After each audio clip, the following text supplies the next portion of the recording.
एक बार इंसान ने कोयल से कहा, तू काली ना होती तो कितनी अच्छी होती। सागर से कहा, तेरा पानी खारा न होता तो कितना अच्छा होता। गुलाब से कहा, तुझ में कांटे ना होते तो कितना अच्छा होता। तब तीनों एक साथ बोले, हे इंसान, अगर तुझ में दूसरों की कमियां देखने की आदत ना होती तो तू कितना अच्छा होता। नमस्कार मित्रों, स्वागत है आप सभी का अपने इस YouTube चैनल M4 मीन्स में। मित्रों, पांडवों का अज्ञातवास समाप्त होने में कुछ ही समय शेष रह गया था। पांचों पांडव एवं द्रौपदी जंगल में छुपने का स्थान ढूंढ रहे थे। उधर शनिदेव की आकाशमंडल से पांडवों पर नजर पड़ी। तब शनिदेव के मन में विचार आया कि इन सब में सबसे ज़्यादा बुद्धिमान कौन है, क्यों ना इसी बात का परीक्षण कर लिया जाए।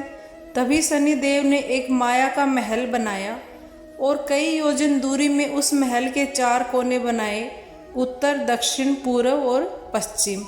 अचानक भीम की नज़र महल पर पड़ी और वो महल की ओर आकर्षित हो गया। भीम युधिष्ठिर से बोला, भैया मुझे महल देखना है। तब भाई ने कहा, चलो ठीक है, जाओ। भीम महल के द्वार पर पहुंचा। वहां पर शनिदेव दरबान के रूप में खड़े थे। भीम बोला, साहब मुझे महल देखना है। तब शनिदेव ने कहा, महल तो तुम देख सकते हो, लेकिन महल की कुछ शर्तें हैं। पहली है शर्त, महल में 4 कोने हैं, आप एक ही कोना देख सकते हो। दूसरी शर्त, महल में जो देखोगे उसकी सार सहित व्याख्या करनी होगी। तीसरी शर्त, अगर व्याख्या नहीं कर सके तो कैद कर लिए जाओगे। ये सब सुनकर भीम सोचने लगा।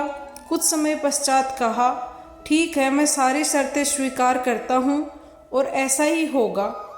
और वह महल के पूर्व छोर की ओर चला गया। वहाँ जाकर उसने अद्भुत पशु पक्षी और फूलों एवं फलों से लदे वृक्षों का नज़ारा देखा। आगे जाकर देखता है कि 3 कुएं हैं, अगल बगल में छोटे कुएं और बीच में एक बड़ा कुआं। भीम ने देखा कि बीच वाले बड़े कुएं में पानी का उफान आता है और दोनों छोटे खाली कुओं को पानी से भर देता है। फिर कुछ देर बाद दोनों छोटे कुओं में उफान आता है तो खाली पड़े बड़े कुएं का पानी आधा रह जाता है। इस क्रिया को भीम कई बार देखता है पर समझ नहीं पाता और लौटकर दरबान बने शनिदेव के पास पहुंचता है। तब शनिदेव पूछते हैं कि आपने अंदर क्या देखा। भीम जवाब देते हैं, महाशय, मैंने पेड़ पौधे पशु पक्षियों को देखा, वो मैंने पहले कभी नहीं देखा और वो बहुत अजीब थे। किंतु एक बात समझ में नहीं आई, छोटे कुएं जब पानी से भर जाते हैं, बड़ा क्यों नहीं भर पाता, ये बात मेरे समझ से परे है। इस पर दरबान बोले, आप शर्त के अनुसार बंदी हो गए हैं। और उसे बंदी बनाकर घर में ही अर्थात महल में बैठा दिया गया। तभी अर्जुन आया, बोला, मुझे महल देखना है। दरबान ने पुरानी शर्तें दोहरा दी और अर्जुन पश्चिम वाले छोर की तरफ चला जाता है। आगे जाकर अर्जुन देखता है कि एक खेत में 2 फसल एक साथ उग रही हैं, एक तरफ बाजरे की फसल तो दूसरी तरफ मक्का की फसल। बाजरे के पौधे से मक्का निकल रही थी और मक्का के पौधे से बाजरा निकल रहा था। ये देखकर अजीब लगा और अर्जुन को भी कुछ समझ में नहीं आया। किंतु वह वापस द्वार पर आता है और दरबान से पूछता है कि ये क्या आश्चर्य है। शनिदेव ने कहा, शर्त के अनुसार आप भी बंदी बना लिए गए हैं। तभी नकुल आता है और कहता है, मुझे महल देखना है। फिर वह उत्तर दिशा की ओर गया। वहाँ उसने देखा कि बहुत सारी सफ़ेद गायें खड़ी थी। जब भी सफ़ेद गायों को भूख लगती तो वह अपनी छोटी बच्चियों का दूध पीने लगती। यह समझकर उसे चक्कर आने लगे और वह वापस द्वार पर लौट आया और शनिदेव से पूछा कि यह क्या माजरा है महाशय, कि गाय बच्चियों का दूध पीती हैं। किंतु शनिदेव ने उसे भी बंदी बना लिया। इसके पश्चात सहदेव आया। उसने कहा, मुझे भी महल देखना है। वह दक्षिण दिशा की ओर चला गया। उसने वहां देखा कि सोने की एक बड़ी शिला पर एक चांदी के सिक्के पर टिकी हुई डगमग डोले पर गिरे नहीं, छूने पर भी वैसी ही रहती है। समझ नहीं आया, वापस द्वार पर आ गया और बोला, सोने की शिला की बात समझ में नहीं आया, अर्थात वह भी बंदी बन गया। चारों भाई बहुत देर से नहीं आए, तब युधिष्ठिर को चिंता हुई। वह भी द्रौपदी सहित महल में आ गए। भाइयों के लिए पूछा, तब दरबान बने शनिदेव ने बताया कि वो शर्त के अनुसार बंदी बना लिए गए हैं। युधिष्ठिर बोला, भीम तुमने क्या देखा?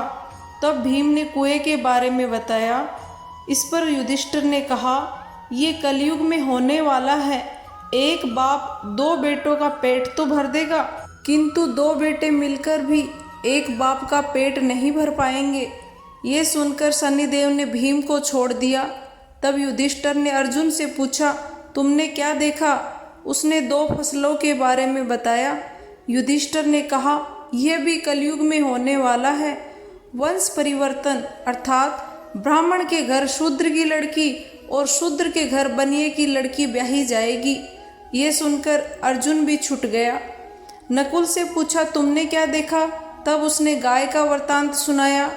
इस पर युधिष्ठिर ने उत्तर दिया, कलयुग में माताएं अपनी बेटियों के घर में पलेंगी, बेटी का दाना पानी खाएंगी, क्योंकि बेटे सेवा नहीं करेंगे। तब नकुल भी छूट गया। सहदेव से पूछा कि तुमने क्या देखा? उसने सोने की शिला का वृतांत सुनाया। तब युधिष्ठिर बोले, कलयुग में पाप धर्म को दबाता रहेगा, ये सत्य है, किंतु धर्म फिर भी जिंदा रहेगा, क्योंकि धर्म कभी खत्म नहीं होगा।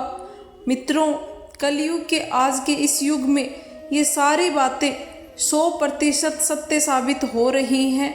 हमारे आसपास के माहौल में नज़र डालिए, क्या ये सत्य नहीं है?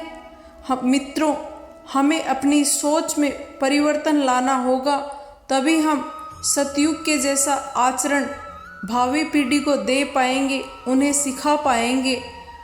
आशा करती हूँ आज का उद्देश्य आपको समझ में आ गया होगा।